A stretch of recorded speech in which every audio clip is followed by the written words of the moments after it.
신경으로 우리 신앙을 고백하겠습니다.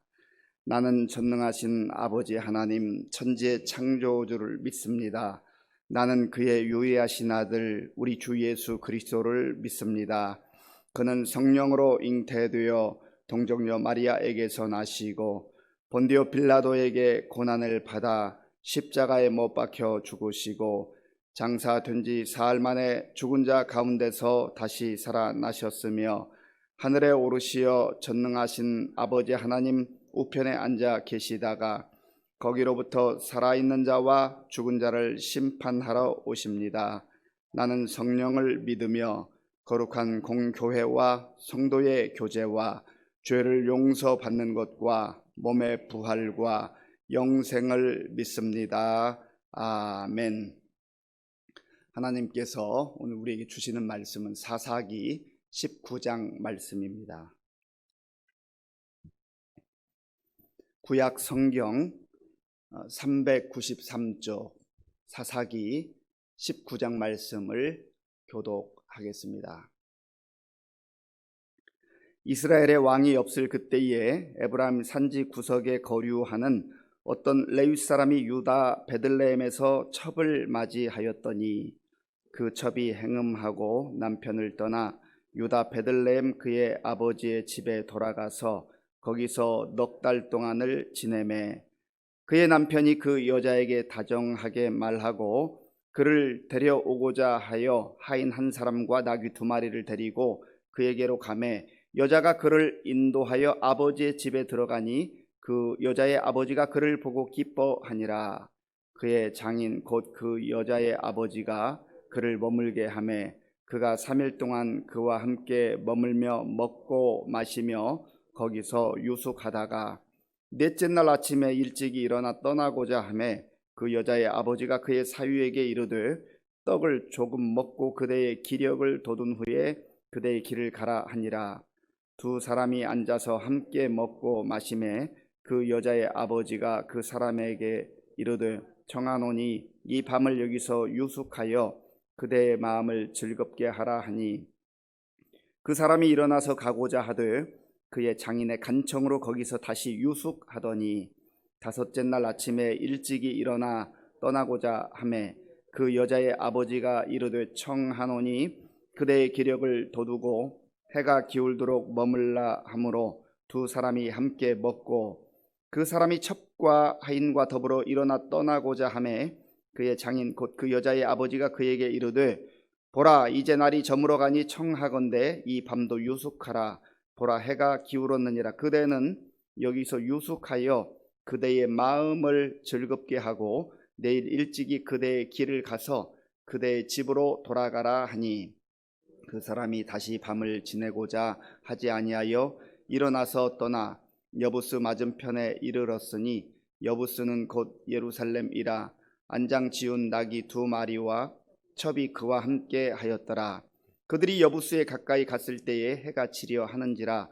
종이 주인에게 이르되 청하건대 우리가 돌이켜 여부스 사람의 이 성읍에 들어가서 유숙하십시다 하니 주인이 그에게 이르되 우리가 돌이켜 이스라엘 자손에게 속하지 아니한 이방 사람의 성읍으로 들어갈 것이 아니니 기브아로 나아가리라 하고 또 그 종에게 이르되 우리가 기브아나 라마 중 한 곳에 가서 거기서 유숙하자 하고 모두 앞으로 나아가더니 베냐민에 속한 기브아에 가까이 이르러 해가 진지라.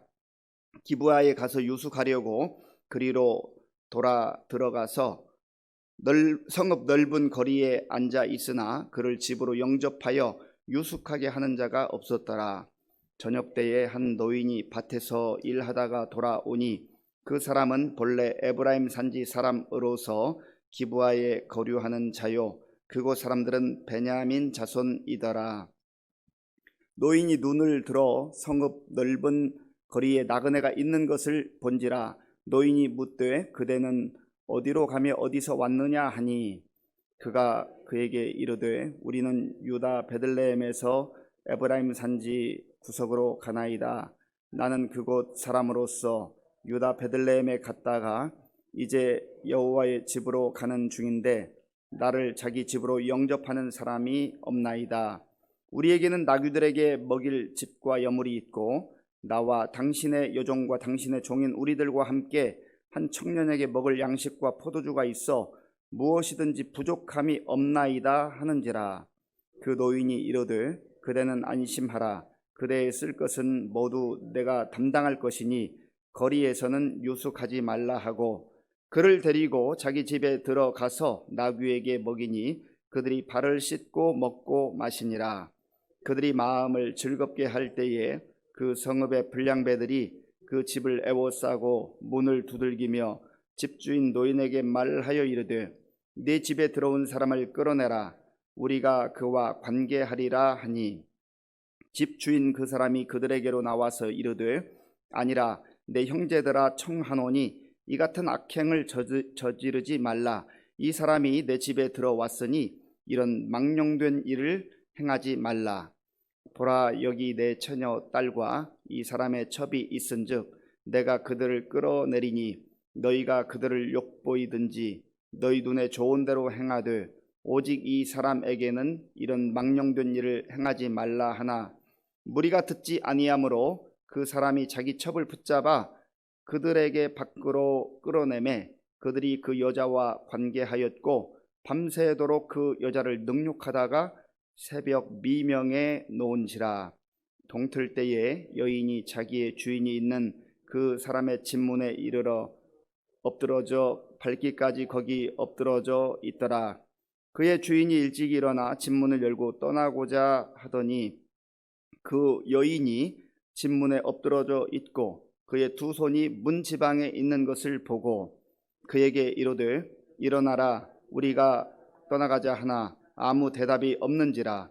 이에 그의 시체를 나귀에 싣고 행하여 자기 곳에 돌아가서 그 집에 이르러서는 칼을 가지고 자기 첩에 시체를 거두어 그 마디를 찍어 12덩이에 나누고 그것을 이스라엘 사방에 두루 보내매 그것을 보는 자가 다 이르되 이스라엘 자손이 애굽 땅에서 올라온 날부터 오늘까지 이런 일은 일어나지도 아니하였고 보지도 못하였도다. 이 일을 생각하고 상의한 후에 말하자 하니라. 아멘. 이 사사기 19장을 읽어보면 마치 막장 드라마를 보는 것 같습니다. 있어서는 안 될 일, 아주 해괴한 일, 끔찍한 일이 벌어지고 있는 것을 보게 됩니다. 바로 이러한 일은 사사시대에 일어났던 한 사건을 기록하고 있지만 엄밀하게 말하면 사사시대의 특징이 이러했다는 겁니다. 마치 우리가 흔히 쓰는 막장 드라마와 같은, 드라마로서 사람들이 별로 관심을 끌지 않으니까 관심을 끌기 위해서 아주 자극적이고 또 있어서는 안 되는 그런 일들이 얽히고 설켜서 일어나는 그런 드라마처럼 이게 바로 사사시대에 있었다고 하는 겁니다. 참 안타까운 일이지요. 성경에 이러한 내용들을 기록해 놓은 거 보면 그 시대의 그 모습이 어떠했는가 하는 것을 우리가 유추해 볼 수가 있습니다. 오늘 본문 1절은 이렇게 시작하죠. 이스라엘의 왕이 없을 그때에. 17장부터 계속해서 왕이 없다, 이스라엘에는 왕이 없었다, 그런 기록이 나옵니다. 그때에는 왕이 없었다. 가시적으로 이스라엘 백성이 아직은 왕정 체제가 이루어지지 않아서 하나님께서 세우신 사람들을 통하여서 그렇게 다스림 받았던 시대라는 뜻입니다. 그러나 더 깊은 의미는 진정한 왕이신 하나님을 왕으로 인정하지 않고 자기가 마치 왕인 것처럼 자기 소견에 오른 대로, 자기 생각대로, 자기 뜻대로, 자기 마음대로 살았던 그런 시대라고 하는 겁니다.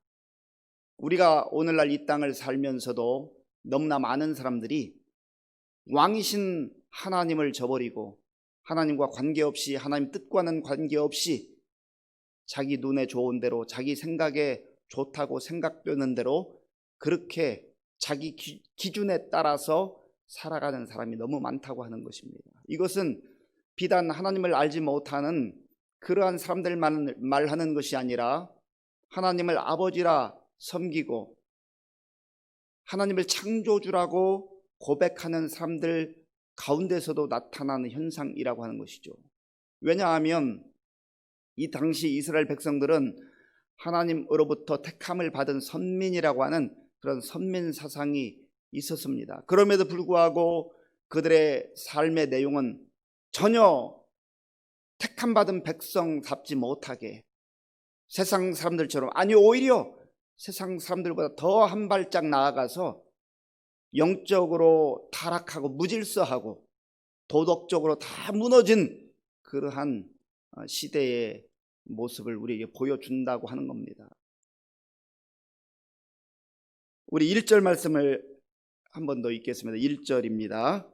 이스라엘의 왕이 없을 그때에 에브라임 산지 구석에 거류하는 어떤 레위 사람이 유다 베들레헴에서 첩을 맞이하였더니. 아멘. 여기 보면 에브라임 산지에 사는 어떤 레위 사람이 제사장으로 보입니다. 제사장이 혹 아니라 할지라도 레위 지파에 속한 사람이기 때문에 성막에서 하나님께서 명하신 그 일을, 예배드리는 일, 하나님께 제사 드리는 그 일을 했던 사람입니다. 그런데 레위 사람이 첩을 얻었다.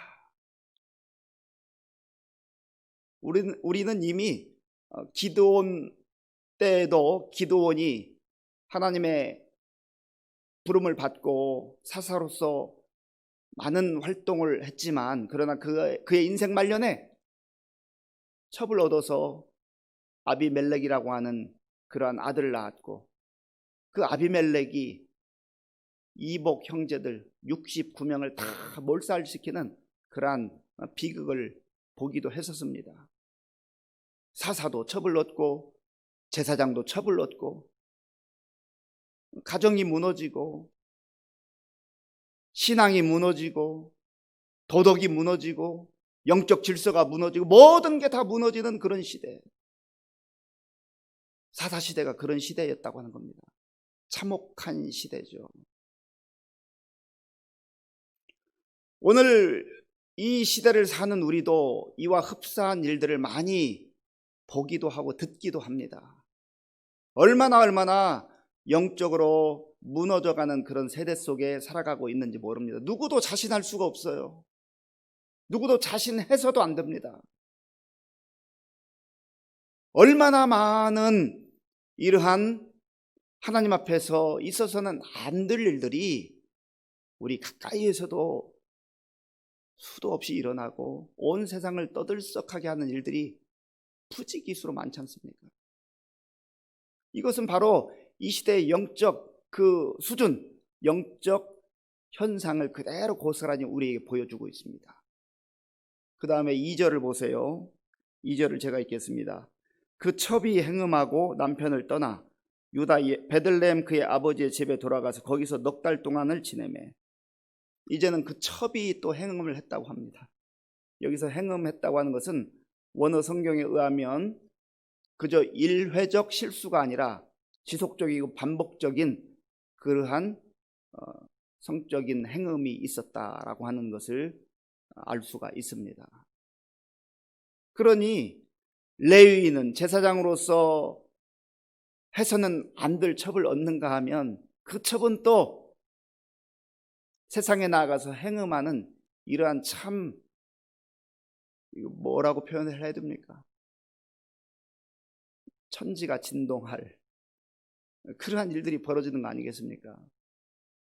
그때 이 레위인이 4개월 후에 이 여인을 찾으러 베들레헴으로 갑니다. 그 베들레헴에 가서 그 자기 처갓집이죠, 그러니까. 그런데 그 장인이 얼마나 이 사위를 환대하는지요. 먹을 것을 주고 잘 쉴 수 있도록 하고 그렇게 3일을 보냈습니다. 그런데 3일을 보낸 이후에 짐을 꾸리고 떠나려고 하는데 하루만 더 쉬었다 가라고 그렇게 또 말려요. 그러니까 어쩔 수 없이 또 거기서 하루를 더 머물게 됩니다. 뭐 어쩔 수 없었는지 아니면 혹시 이 집이 돈이 많았는지 아니면 뭔가 챙길 것이 많았는지 그러지요. 그 4일을 거기서 잤습니다. 그리고 5일째가 됐는데 또 일어나서 이거 저거 챙겨서 나오려고 하다가 음식을 준비해 주니까 그걸 먹고 또 지내고 이렇게 했습니다. 그런데 완전 밤은 아니고 오후녁이 되니까 그 장인이 또 오늘 하루 더 쉬었다 가라고 그럽니다. 뭐 그 의도가 정말 이 사위를 환대하는 것인지 아니면 그 딸을 떠나 보내는 것이 아쉬워서 그런지 내용은 알 수 없지만 뭔가 계속 약간 도를 지나칠 정도의 환대를 합니다. 그리고 그 레위 사람을 붙잡아 두려고 하죠.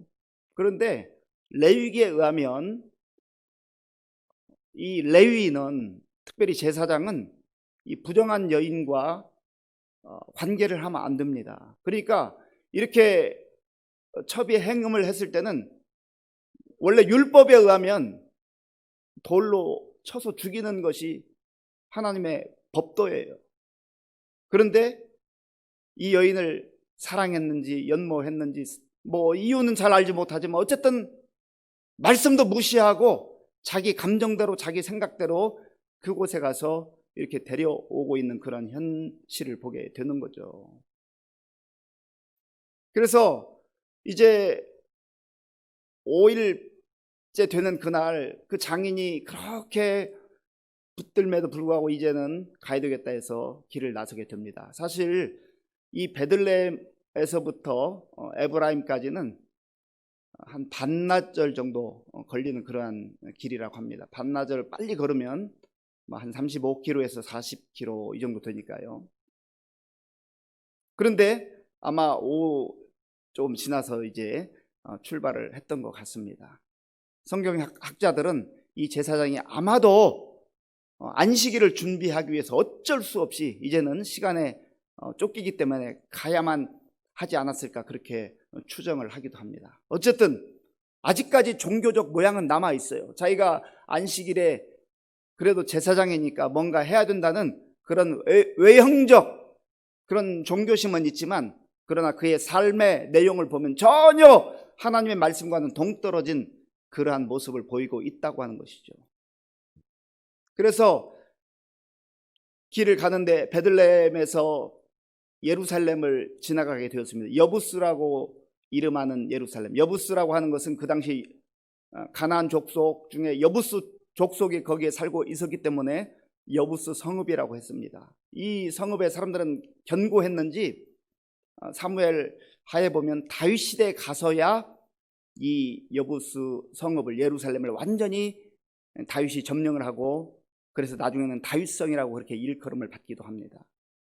거기서 자고 가자고 종이 이야기를 하는데 우리가 여기 이방인이 거하는 이 여부스에서는 머무를 수가 없으니까 조금 더 가서 기브아나 다른 곳에서 찾아 그렇게 제안을 하고 올라가는 거죠. 주인이 결정을 했으니까 가게 되는 것입니다. 이것 보면은 여기서도 껍데기는 마치 종교심이 대단한 것처럼 그러한 모습이 나타나기도 합니다. 그러나 그건 껍데기일 뿐이에요. 그래서 결국은 기브아라고 하는 곳에 가서 하루를 머물게 됩니다. 그런데 거기에 저녁 즈음에 도착했는데 아무도 이 나그네를 이 사람들을 환영해 주는 사람이 없습니다.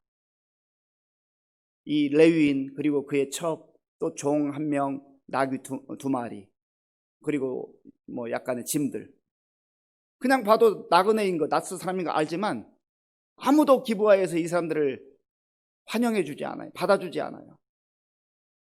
나그네를 외면하는 거죠. 율법에 의하면 나그네와 고아와 과부를 돌보고 환대하라고 했습니다. 그만큼 이 기브아 사람들 베냐민 지파에 속한 사람들인데요, 하나님의 말씀을 거부하고 하나님의 말씀과 동떨어진 삶을 살았다는 것이죠. 그런데 어느 노인이 이제 저녁 즈음에 와서 이 사람을 환대하고 묻습니다. 당신은 어디에서 어디로 갑니까? 예, 베들레헴에서 지금 에브라임 산지로 가고 있습니다. 그런데 이 레위 사람을 환영한 이 사람도 사실은 기브아 사람이 아니고 기브아에 살고는 있지만 에브라임 출신입니다. 그래서 그 집에 이제 이 손님을 다 이렇게 영접을 해가지고 음식도 먹고 얘기하고 나누고 있는데 문을 두드리는 소리가 나는 거친 소리. 기브아의 불량배들이 와가지고 그 사람 내어놓으라는 거예요. 우리가 관계하리라. 여기서 관계한다는 말은 우리가 성적으로 그들과 관계하겠다, 그 사람과 관계하겠다, 그런 의미입니다. 참 끔찍한 일이죠. 창세기 19장을 읽어보면 똑같은 그러한 사건이 등장을 합니다. 소돔과 고모라가 하나님을 거부하고 그 사람들은 하나님을 믿지 않는 이방인들이었으니까, 그리고 도덕적으로 타락하고 영적으로 타락하고 모든 것이 다 어그러졌을 때 하늘로부터 불과 유황이 내려서 그렇게 다 심판이 임하지 않았습니까? 그 현상하고 비슷하다는 거죠. 하나님의 백성임에도 불구하고 이 기브아 사람들은 이스라엘 백성들입니다. 하나님의 택함받은 백성들, 베냐민 지파에 속한 사람들이 지금 이렇게 하고 있다는 것이죠. 그러니까 이 노인이 그러지 말고 결혼하지 않은 내 딸이 있는데, 그리고 이 사람의 첩이 있는데 그들을 데리고 가서 니들 하고 싶은 대로 해라. 참 이 노인이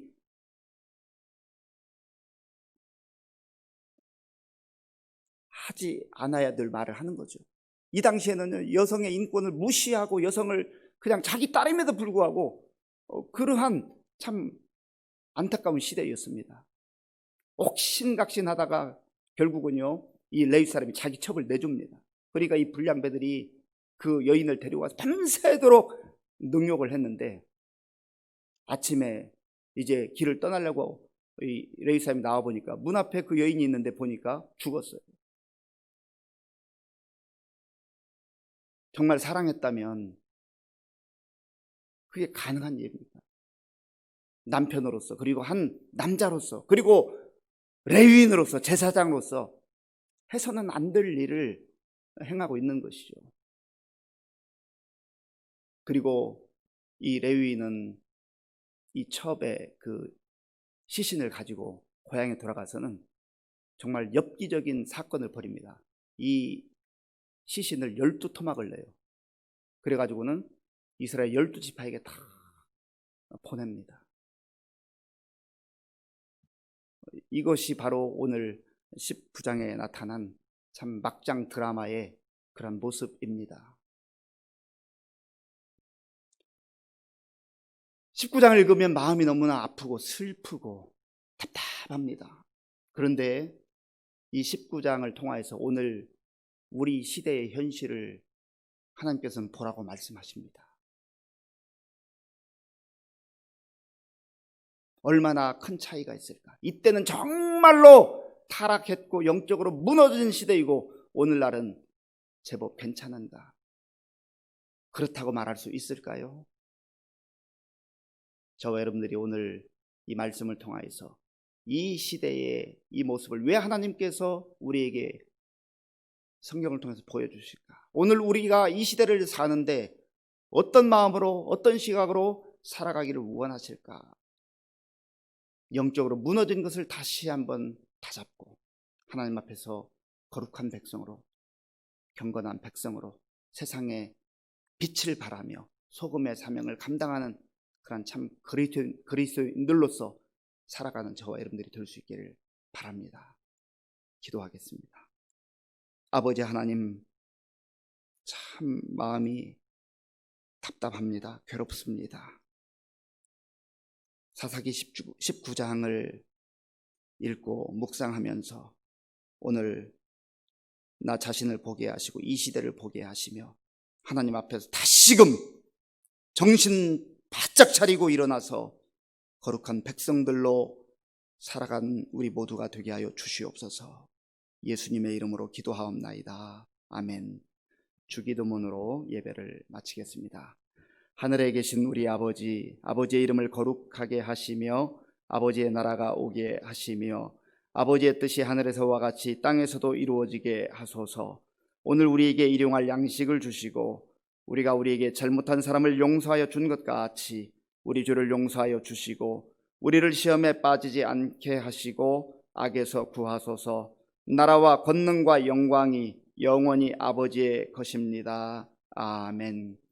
오늘 우리에게 주신 말씀을 다시금 깊이 아픈 마음으로 묵상하며 정말 이 시대가 하나님 앞에서 영적으로 타락하고 또 도덕적으로 타락한 이러한 시대 속에 우리가 바로 살 수 있도록 기도하시고요.